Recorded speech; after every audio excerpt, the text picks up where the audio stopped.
Hey everybody, it's Steve again. Just wanted to come back here and give you a quick video on the purchase and sale agreement. So I usually refer to it by its number, which is RF401. Again, the R is for residential, C for commercial. Since we're primarily doing residential, that's pretty much all we're going to take the time to do, okay? So this is important because you need to understand what needs to go in the blanks that occur on the form. As you're walking through a form for yourself, maybe keep this video to the side so you can refer to it as you're going through it. And just keep in mind that every time you come to a blank, have an idea of what that blank is for and what you should be adding there if necessary. I'm going to show you kind of like stop by stop along the form, okay? And it's very intuitive. The more you do it, the more you practice it, the more you will begin to understand how to do it and to make it happen really, really fast. Just don't get too fast, or like me, you will be redoing some stuff, okay? So I'm going to share my screen with you now, and I'm going to come over here to SkySlope Forms. And here we are. You can see me in the right corner, maybe still, hopefully. And this is the purchase and sale agreement. Again, RF 401. This is the Tennessee Association of Realtors state approved form. We need to use this, okay? Occasionally, you'll have, if you have a new construction, like a builder, they may have their own purchase and sale agreement. So you are not required to use this one if there is something that the builder is requiring you to use. But there are parts of it that you will still need to make sure that you do with different forms. We can cover that whenever the time comes. So here we go. We're just going to walk through this kind of quickly because I'm also going to do a new video for y'all about just how to search the MLS and set up some listing alerts for yourself and show you how that works. Okay. But now, here we go. Purchase and sale agreement. So it just goes through different sections, and something that's very, very handy for our conversations down the road is you may see on the left margin all these line numbers. If you're ever like, I have a problem, if you just say with the purchase and sale agreement, there's 11 pages. But if you can shoot me a text and you have a question about it and you say it's on line 20, whatever, or line 100, just let me know. That gives me a quicker way to get into it. Okay. So purchase and sale agreement, you're always going to have the buyer's name. This is practice, right? So there I am. And then you'll have the undersigned seller that will come to you. You will know the seller from the forms, hopefully, that the listing agent has provided. It should reveal the name of the seller. The key here is to put as much information as possible, correct information, so that if it's accepted down the road, you're not coming back and doing 15 amendments for things that were done incorrectly. Okay. Do it right the first time. And if it has to have an amendment, try your best to have the amendment have to come because the listing agent didn't do something right. Okay. So you're going to use this as a buyer's agent. You're going to review these as a listing agent. All right. So make them as complete as possible. So here we go. This begins right from the start with the address, the street, city, state, and the zip code. All right, and even the county. This is all very important information, and this is about as much as you will ever see completed on any one of these forms. These other blanks about the from the deeds office and the books and the pages and blah blah blah. You probably won't see much of that. So it's fine if you include it, but it's probably not ever going to be required by anyone you work with. Okay. So then in this very first section, it's going to go through some lettered categories, right? And you can start with the big number and you go through the categories. This one is just what's going to be included with the house. And the only blank you need to really think about here is this, which has to do with the garage door openers. If there's no garage, you don't need any garage door openers, right? If it's two-car garage, I put two openers. Sometimes I get one, sometimes we get three, but you got to spell it out, okay? So I usually just match that up with whatever number of garages there are.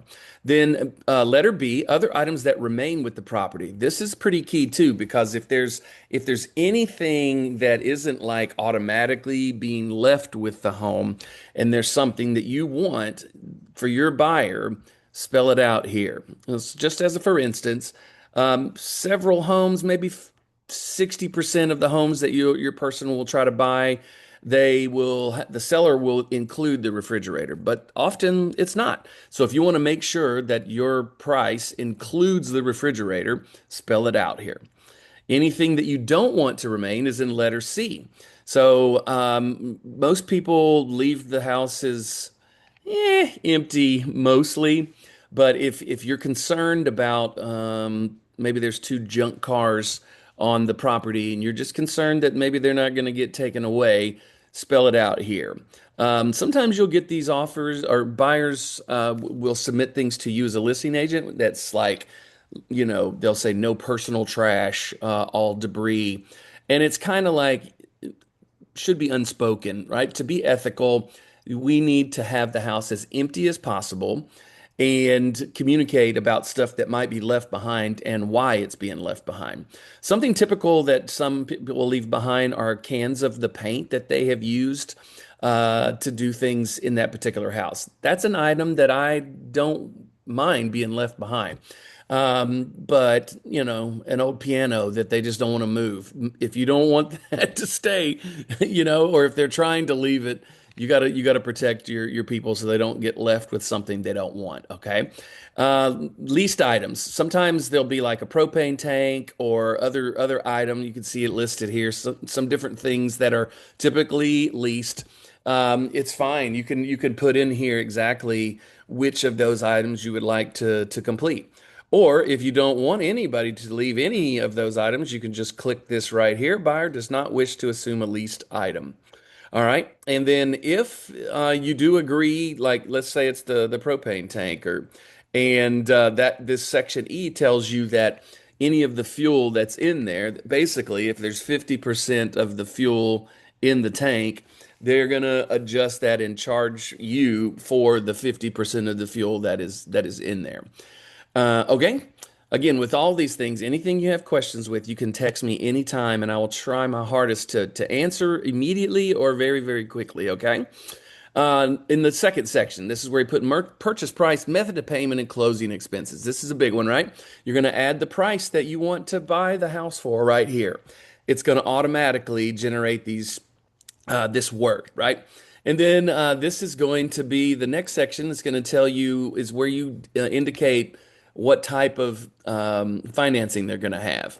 So if they're having to get a mortgage, just within a round terms, you don't have to be specific.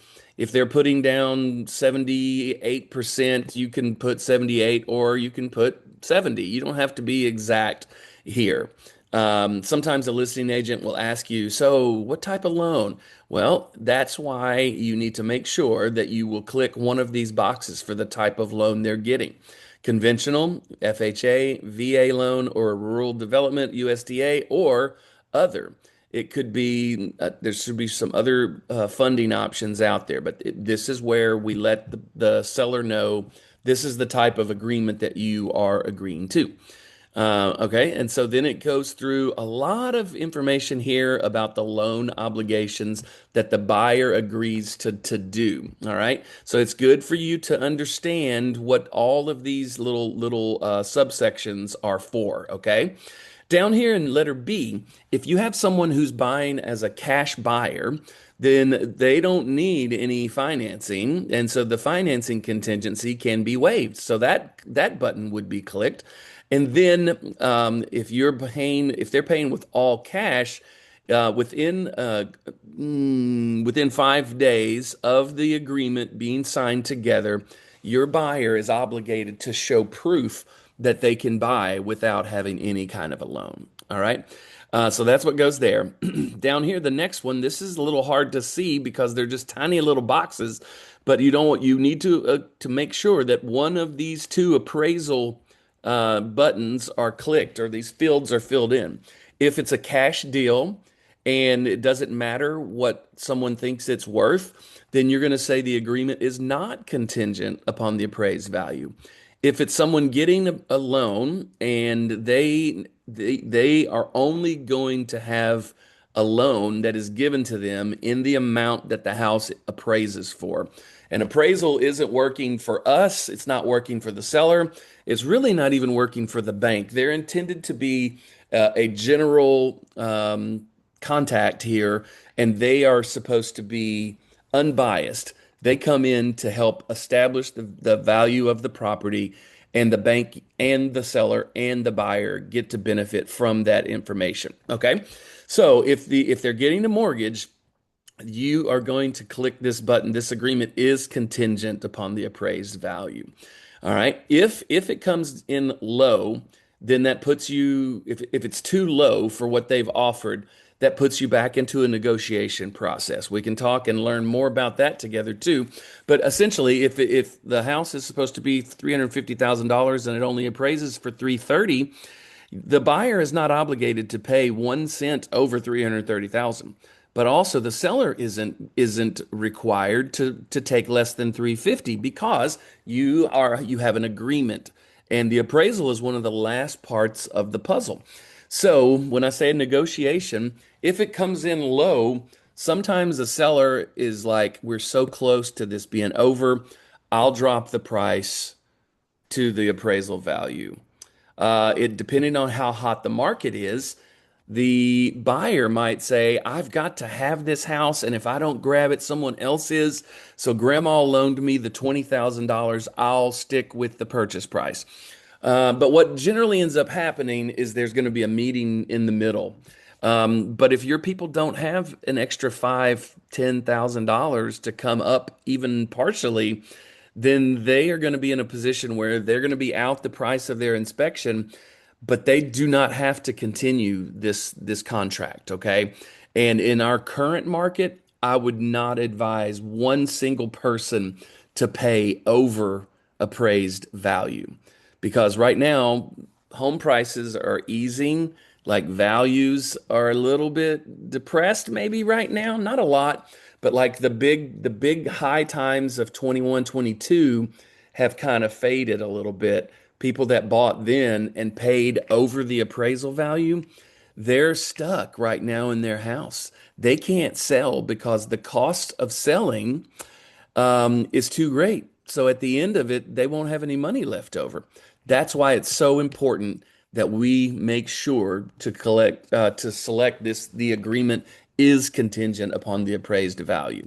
That gives your people a way out or another bargaining chip. Okay. That's probably a whole video on its own, but so I just tried to encapsulate that. Next, after the appraisal section is the closing expenses. This tells us about what the seller is going to pay, what the buyer is going to pay, and then the title expenses and who's going to pay that. So seller closing costs typically are pretty low. Buyers' expenses when they're setting up their mortgage, they can be eight, 10, $20,000, which is a lot of money. So this is an important section to understand because in a difficult market, buyers are often able to get sellers to pay extra back to them as a closing cost concession. They will take the seller, if they're ready to sell and the price is close enough, they may be willing to pay 5, 10, maybe even $15,000, depending on the property and depending on the price, in order for the buyer to have that money on their side of the balance sheet. There are certain things that when a buyer starts their mortgage that can be worked into the loan, like obviously the price of the house, right? There's a few other things that go into the price of the home and can be mortgaged. But one thing that can't are those upfront closing costs. And like I said, if your buyer is someone that doesn't have a ton of money, they can only get the money for the down payment of maybe $10,000. That's a lot of money to have saved up. So a lot of your buyers will need the seller to jump in and pay some concessions. Concessions toward closing costs, prepaids, and title expenses. So title expenses, this is a racket, okay? But everybody that has a home, there's title insurance on their property. If you have a mortgage, then there's a title insurance policy for the benefit of your bank or the person you owe the money to, and also a personal one that protects you in case anybody ever comes along and tries to say, I have a claim to this property. This is a process that sets it up to make sure that nobody else has a claim, and then you have to pay for this insurance. It can be a couple $1,000s depending on the home. So, this is another point that you can negotiate, but something needs to go here. If you think you're asking for a lot, you can just put buyer pays. Because what I will often do is I will use this section down here. You can see what I've written in here. Seller to provide a concession of $10,000 for buyer's closing cost, prepaid expense, and title. Title being included with these expenses is an important thing to remember.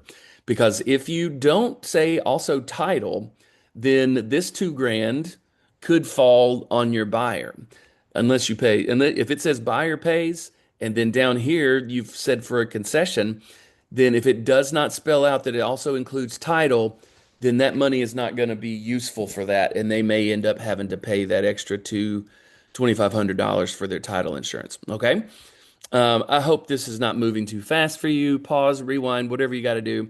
My hair is getting a little long. I'm so sorry about that. And I need to shave.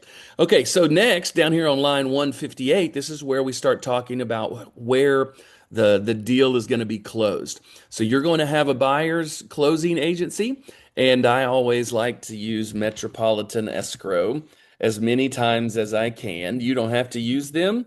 You can use someone that is more central to wherever it is your most of your business is going to be done.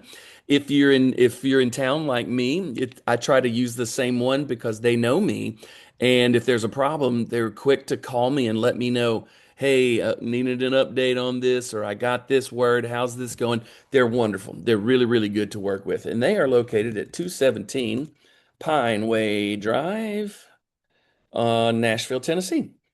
And they're right off of Murfreesboro Road, really close to Briley Parkway and the airport. And they're like I said, they're amazing. So this is where I try to use them as much as possible. So you're going to spell it out. If the listing agent is on top of things, they may have provided documentation or a note that says where they're going to do their closing. Include that here, so you don't have to come back with an amendment. All right. Section 3, line 162, earnest money, trust money.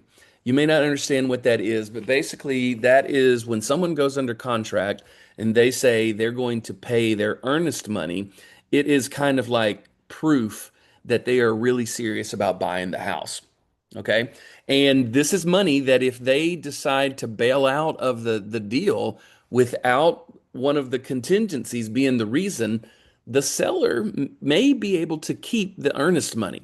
So this is important. I've never seen anybody take a deal without earnest money. So plan to talk to your buyer and find out, hey, do you have $1,000 that you can put down as earnest money? Make sure they know it is part of the purchase price, and as long as it carries through, that money will be applied to that. Sometimes you'll get feedback from a listing agent that they're like, I need at least 1% of the purchase price. If your people don't have it, they don't have it. If they do, again, it goes to the purchase price, and there are contingencies that protect them from losing that money. The financing contingency, the appraisal contingency that we've already talked about. If they're having to get a loan and they can't, they get their earnest money back. If they have to have it come appraised for the proper amount and it doesn't, they can bail out. They'll get their earnest money back. Later, when we talk about inspections, if the inspection doesn't pass or they are nervous because of the findings of the inspection, then they can bail out of that too. All right, but this is where we indicate this. I always put 3 business days, 3 US, just like shorten it like that. And then if possible, since I deal with Metropolitan, I'll put them down as the name of the holder. Our broker does not hold it. You do not hold it. Do not keep it. Do not deposit it. Don't have them write a check to you in your name. Have them write it or go and drop it off to the title company that we are using. Again, you can choose to use anybody that is trustworthy, but make sure that you know what's going on. Often the listing agent will dictate that the earnest money is going to be held by their closing company, and that's fine. You just play along with what they're going to do because everybody is agreeing if something goes wrong, nobody's going to keep the money illegally, right? And if that happens, it's a very, very, very rare occasion, okay? So this is where you're going to put the name and address of that place, right? Then you're going to put the amount here. So if it's only 1,000, you're just going to put 1,000 in there. And then you're going to just call it what it is, earnest money. Earnest money or trust money is the same term, okay? So you don't have to worry about that. But let's move on down. So this next section under the earnest money talks about how earnest money is going to be a part of this deal, how it's going to be handled, how it's going to be protected. All right, so then we get down here to section 4, and this is where we put in the closing date. Whatever date your person wants to close on, you're going to put it in here. So I usually will do 30 days unless my lender has said, "Hey, they're going to be a special case, so I need you to give me 45." Okay, but let's just say it's 30, right? So 26th. That's not 30. I think that was more than 30. Anyway, on the 26th, you just click and select it. And then right here in this section, again, you need to click one of these. Know what these are. Click at closing. That's when the money has changed hands and both sides have signed, the buyer gets possession. Or if the seller needs another week or two and your buyer can work with that, you would click this as agreed in the attached and incorporated temporary occupancy agreement. Do not let the seller stay past closing unless you have this, okay? Just could be a nightmare scenario. I haven't had anything bad happen to me, but I've heard horror stories. So make sure that if you're working with someone, the seller wants to stay, let's talk about it. Let's get this figured out, okay? B, C, typically things you need to understand. But when it comes to this green belt thing, there's a couple of boxes here. This is usually easy to know unless this is agricultural property, all right? And maybe that will come into play for you at some time. It's a minimum of 15 acres, and there are some specific property classifications that come with some fees and taxes and stuff like that. So if you don't intend to keep that green belt status because you're not going to be a farmer or whatever, you want to just click the buyer does not intend. And I would probably just tell you 100 times out of 100, just go ahead and click that. But if it's over 15 acres, talk to me. We'll figure it out, okay?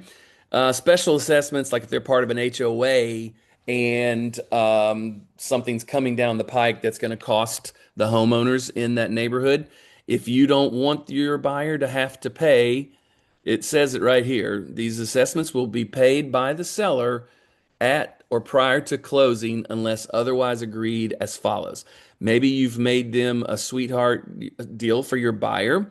One way that you could help the seller say yes to that is say, upcoming roof concession um, that will be levied by end of 2026 to be paid by the buyer. That lets them know that that's a little bit more money they're not going to have to spend. Warranties, association, this is all just gobbledygook. You need to understand what these say and be able to kind of explain those little bits at a time. All right, title and conveyance. This is more legal stuff that we need to know about. But the biggest thing here is the blank that's for the deed. The name of the buyer is going to be what you put here. Okay. Then when you get to closing, the sometimes the title company, they're like, well, it said this on the contract, but here's what we have to have you sign as. So don't worry about that. Just put your best effort at their legal names. If it's William Douglas, but he goes by Bill, you want to say the name on the deed to be William Douglas, not Bill, because it's going to be looking for the legal name. Okay. Hope this isn't too boring. I hope this is helpful. Here we go. Working through this. The rest of that section is not much. Section 6 about the public water systems. Again, just something you need to know. If it's in a rural area and it's on septic, there are some other things that we need to have as a part of this deal, okay? Lead-based paint. Any house built before 1978 has to have this lead-based paint disclosure. This is one of the forms that we talked about in the SkySlope 101 thing. All right. So know about that. Here we go in the inspection category. This is the buyer's right. This is a contingency that helps protect them from buying a bad house. Okay. It covers everything around the house, but the inspections might end up costing the buyer money if they want to know some really specific things. Like, for instance, this wood destroying insect infestation inspection report. Sometimes the seller has what's called a termite letter already, but if not, you have to help the buyer get a pest control company out there so that they can do a termite inspection and then provide you with a termite letter. That comes with a cost. I can't think offhand what that is. I don't think it's that much.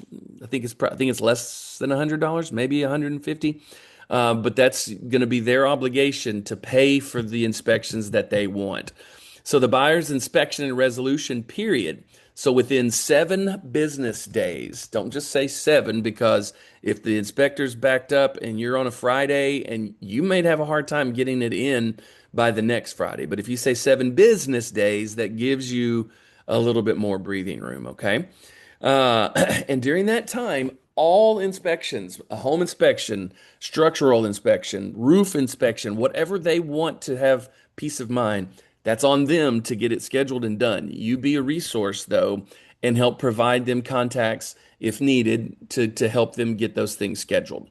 If they don't need you, then you can be like, okay, I've got a source if you need them, but I'll let you run with it if you are good to go. So in the buyer's inspection period, it's going to come to the end of that 7 business days, and whatever inspections have revealed, you now have a 3 business day. Oh, where'd it go? 3 business day resolution period. That means you're going to come back to a negotiation with the seller and say, hey, the roof has a lot of leaks. We got to have something fixed there. Or the door's broken, or the AC is not working. You have 3 business days to kind of resolve that.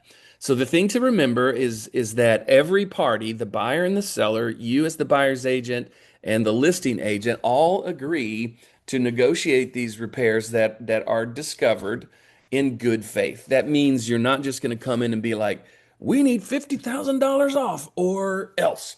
And the seller shouldn't be like, we're not going to fix any of that stuff, even though it amounts to $50,000. Everybody agrees to try to find a good solution. Okay. Be solution driven. That is just a good mindset for all of life. Be committed to finding a solution to whatever the problem is, especially when you're serving your buyers or sellers. Okay. Moving on. So there is a couple other boxes here that can be used to help, right?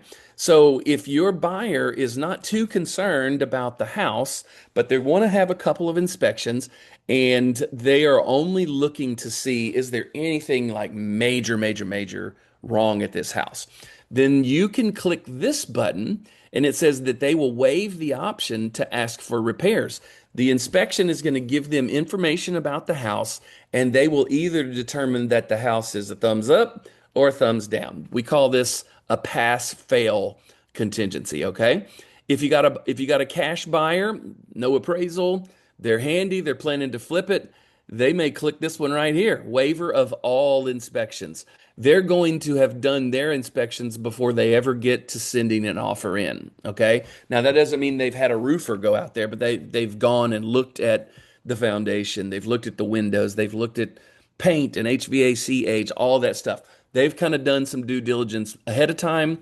And so they're willing to buy it without any inspection at all. This is one of those things that sellers, man, if they get a contract that doesn't have any inspections contingency, an appraisal contingency, that's a signal that that bad boy is probably going to close unless somebody's doing something sketchy. So we don't think the worst of people anyway. But anyway, so as we're going along, you now have a section that talks about the amount of time that is going to be required when the completion of those repairs should be handled. That gets put into the repair replacement amendment. So an amendment becomes a legal part of the contract. A proposal is just negotiation. Okay. So remember the difference there. Section 10, final inspection. Buyer or buyer's inspectors are going to take a look, do that final walkthrough 1 to 2 days before closing. If your people want a little more time, you can go up, 4 days ahead of time, and you can check on repairs. You can check on the basic home. You want to make sure before you go to closing that anything that was not broken should not now be broken. You can make sure that the home is empty of things, as was determined.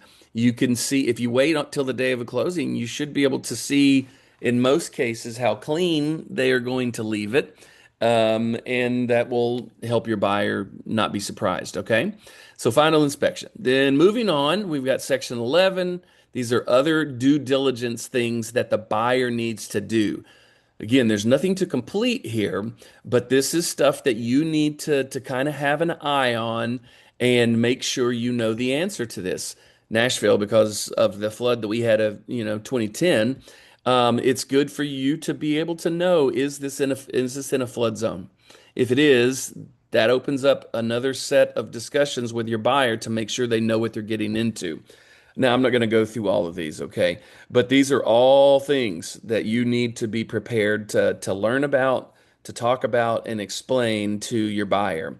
The disclaimer is just that. It's a disclaimer that that everybody is an expert at real estate, but not responsible for being an expert for any of these things like flood stuff, a survey, a title search, insurability, any of that stuff. It's a disclaimer. We're trying to provide the best information that we can, but we are not going to be experts in these things. All right. And there's a lot of other stuff in this section too.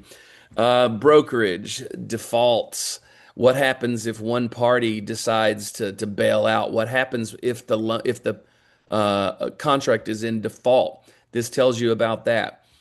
Just be ready, be able to understand what that says, what it's talking about. And if you need help with it, call me up and say, hey, line 410 to 420, what's up with that? I'll help you. Home protection plan. This is a home warranty. Occasionally, someone will ask for one whenever they're buying a house, depending on the home. Typically, I don't push these because I don't really find that they're that valuable. But if the seller's willing to pay for it, maybe that's $600 that will give some more peace of mind to your buyer if the house maybe it has a few things about it that you're not sure is going to make it for a year or two. 17 is just other provisions about this contract. All right. Things that you need to be able to explain again, but you don't have to write anything in on any of that stuff. Okay. But as you can see, it goes all the way to letter M. So there's a whole bunch of stuff right there. 18 is the seller's additional obligations, nothing to complete. 19, method of execution, more details, legal stuff to make sure that it's done right. 20, exhibits and addenda. If I'm adding in a FHA addendum, because that's the type of loan that they have, this is where I'm going to put it. I'm going to click this box. I'm going to enter in all those things that I am going to include, and I'm going to hit save. And there it is, right? Now, this one, 21, do not miss 21. 21 is where you get to dictate or negotiate for your commission. All right. The buyer is obligated by your agreement with them to pay you 3%. However, you, with their permission, are allowed to include in this section information pertaining to how you get paid. So the way I do that is this: seller to provide 3% of purchase price as a concession for the buyer's, look at me typing, yeah, buyer's agent commission. Okay. This is important. If you say three and you've only put that you're going to get paid 2% on your buyer representation form, trying to make them feel better, you cannot get 3%. You can only get two. So always put 3% as what the buyer is going to be obligated to pay you. But if you get the seller to provide 3% of the purchase price as a concession for your buyer's agent commission, then that's not coming out of your person's pocket up front. But what it does mean, like if it's a $15,000 commission, the seller has probably figured that amount into accepting the price that the purchaser's buying it for. So the buyer is paying for your commission. The seller is going to make it where that part can be put into the mortgage. So don't ever say, well, if I get to represent you, you don't have to pay me. It's free to you because that's the wrong terminology. They're paying you, but it's just a matter of how much can you negotiate the price down to get your people a good deal and also still get paid. So if they are paying 15,000 less than the listing price, even though they're going to be mortgaging the commission that you get paid, they're going to be happy with that because you have gotten them a better deal than they would have gotten with anyone else because you are excellent. You're a great negotiator. You're a tiger. You're also kind. You're generous. You're gracious, but you're going to fight for your people first. Okay. And if your people are happy, you're going to be happy. I'm going to be happy. Okay. So do that. So, but if you do not put this in here, you're going to be in a position, ask me how I know I've done this, where the listing agent goes, I don't see where you're going to get paid anything. Is that intentional? I've had that call one time and I was like, oh my goodness, thank you so much for calling me. No, I need to be, I want to be paid. So they will come back and I've had one guy that I did this with, and he was like, tell you what, just resend me the offer and put that concession in there. We'll get this done. He didn't take advantage of that opportunity to tell his people he's not asking for any commission. Because if I didn't, then technically EXP is going to be looking for 3%, and there wouldn't have been anything for me to do but say, hey, buyer, I really messed this up. You got to pay this amount. You think they would ever use me again? Not a chance. So make sure you don't miss a special stipulations. You got to do it, okay? Sorry, I didn't mean to talk so long on that. 22, time limit of the offer. This lets you tell the seller how long they have to respond to this offer. I do not give more than 24 to 36 hours, depending on when I think the buyers will complete the signing process and it gets to the seller. I usually try to give him about 24 hours. So, like for instance, if I was doing this tonight and my buyer is not going to get it signed until 10, I wouldn't say that the deadline is 10 p.m. tomorrow night because probably the seller's not going to see it until tomorrow morning at 8 or 9. So I would give them 24 hours from when I think they're going to see it. Okay. I hope that makes sense. Again, ask me questions if you need to. So here we go. This is one little note here to just remind you to go back and look for any of these little boxes. You got to mark the ones that are there one way or the other. Make sure that it is included, okay? And then this is where, whenever you do the signing, everybody's going to put their stuff in. And then this is information about you and about the buying firm. Typically, whenever you upload and you create this form, everything that the listing agent has provided will flow to this right here. And then you can make sure that because you entered yourself as the buying agent, it's going to pre-fill all of this stuff for you as well. For some reason, my cell phone doesn't come in here, so I don't know. No one ever really fills this out. You're welcome to put something there. I very rarely see, even when there are HOAs, someone having anything right there. So after you get to the bottom of that, you're ready to have this form signed.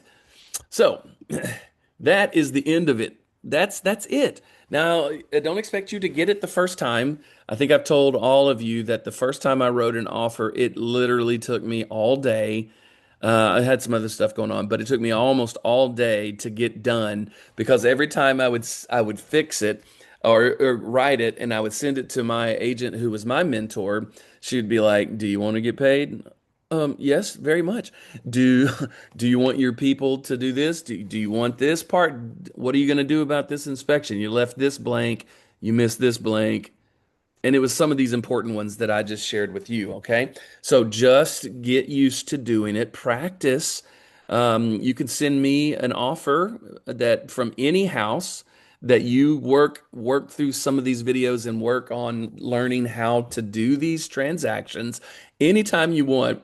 Just pick a house at random that's near you that you've seen and just build an offer for it. Send me that purchase and sale agreement. You need practice, okay? The more you practice, the easier it's going to be. All right. So I think next up, please tune in again whenever I do a quick video on the MLS and how to set up different types of searches, okay? I hope you have a great rest of your day, and we'll see you on the flippity flip. This is Steve Greenwood, Nashville's favorite realtor. Oh, yeah.